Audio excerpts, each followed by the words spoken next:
জলস্তর একটু নামতেই তিস্তার বাঁধে ধস। ঘটনা চোখে পড়তেই আতঙ্ক ছড়িয়েছে বীরেনবস্তি, টাকিমারি সহ বেশ কিছু গ্রামে। মান্তাদারি গ্রাম পঞ্চায়েতের টাকিমারির বীরেনবস্তিতে ১১৫ মিটার বাঁধ তিস্তার জলে ধসে গিয়েছে। এর জেরে শুধু বীরেনবস্তি নয়, মান্তাদারি গ্রাম পঞ্চায়েতের টাকিমারি সহ বোদাগঞ্জ এলাকার উদ্বিগ্ন ছড়িয়েছে। এদিকে ক্ষতিগ্রস্ত বাঁধ সংস্কার করতে জোর কদমে কাজ শুরু করে দিয়েছে সেচ দপ্তর। সোমবার সেচ দপ্তরের আধিকারিকরা সরজমিনে উপস্থিত হয়ে গোটা পরিস্থিতি খতিয়ে দেখেছেন। স্থানীয় সূত্রের খবর, বর্ষার প্রথম থেকেই এবার তিস্তা ফুলে ফেঁপে রয়েছে।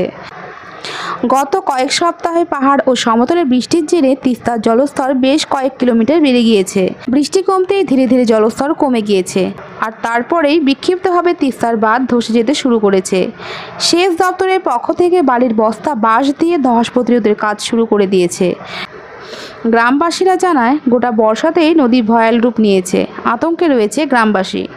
লাগাতার বৃষ্টির ফলে এলাকায় ঠিকমতো চাষাবাদ করতে পারছে না। সমস্যাটা হলো, আজকে তিস্তা যদি পাহাড়ে বৃষ্টি হয়, আর পাহাড়ে কদিন কন্টিনিউয়াস বৃষ্টি হওয়াতে এই তিস্তা নদীর জলটা প্রচুরভাবে বেড়ে যায়। বিশেষ করে আজকে তিস্তার যে বাঁধের যে গেটগুলো আছে, সেই গেটগুলো এই পাশে কয়েকটা গেট বাদ দিয়ে ওই পাশেরগুলো খোলা।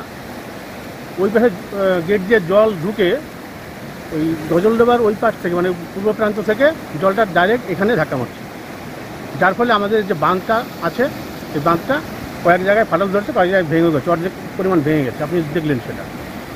তো আজকে এই বাঁধটা যদি ভেঙে যায় কোনো কারণে, তাহলে তিস্তা চর এলাকায় আমরা বিশেষ করে গজলডোবা, তিস্তা ব্রিজ, মিলনপল্লী এলাকা থেকে বোদাগঞ্জ পর্যন্ত হাজার হাজার মানুষের বসবাস। এখানেই তাদের জীবন জীবিকা সব কিছুই এখানকার বেশিরভাগ মানুষই হচ্ছে কৃষিজীবী মানুষ। এদের মানে ভয়ঙ্কর ক্ষতি হয়ে যাবে। এই জন্য প্রশাসনকে আমরা এর আগেও অনেকবার জানিয়েছি যে যখন জলটা থাকে না, তখন এখানকার যেন কাজটা করা হয়, বাঁধটাকে সংস্কার করা, বাঁধটাকে উঁচু করা হয়, পাথর পিচিং করে যাতে বাঁধটা বানানো যায়।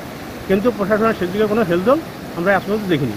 এখন যখন জলে মানে বাঁধ ভাঙবে অবস্থা হয়ে গেছে, এখন ওনারা ওই তড়িঘড়ি কিছু কাজ করছে। এখন গ্রিং বাঁধের কাজ চলছে, গ্রিং বাঁধের কাজ করছে না, যে আপনি বাঁশ দিয়ে বাঁশের যে ঝাঁকি বাঁশ দিয়ে আটকানোর চেষ্টা হচ্ছে, কিছু বোল্ডার নিয়ে এসে রিং করে ওটা আটকানোর চেষ্টা হচ্ছে। ডিপার্টমেন্টের লোক আসছিল?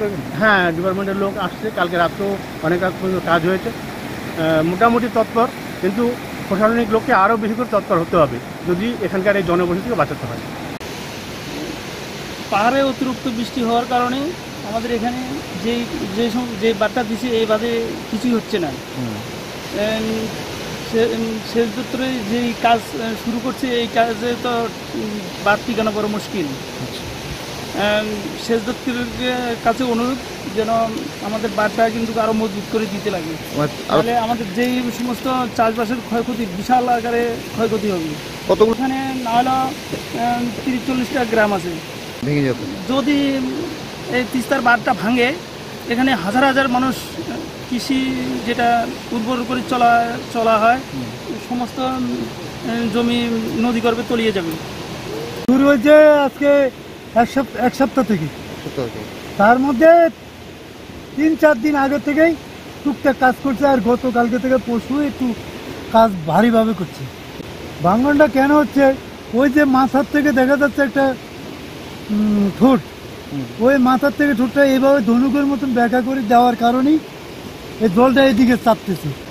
ভাঙে গেলে তো এলাকা মানে জল আসা হয়ে যেত, পুরা জল। এখানে হাজার হাজার লোক বসবাস করে, সব নদী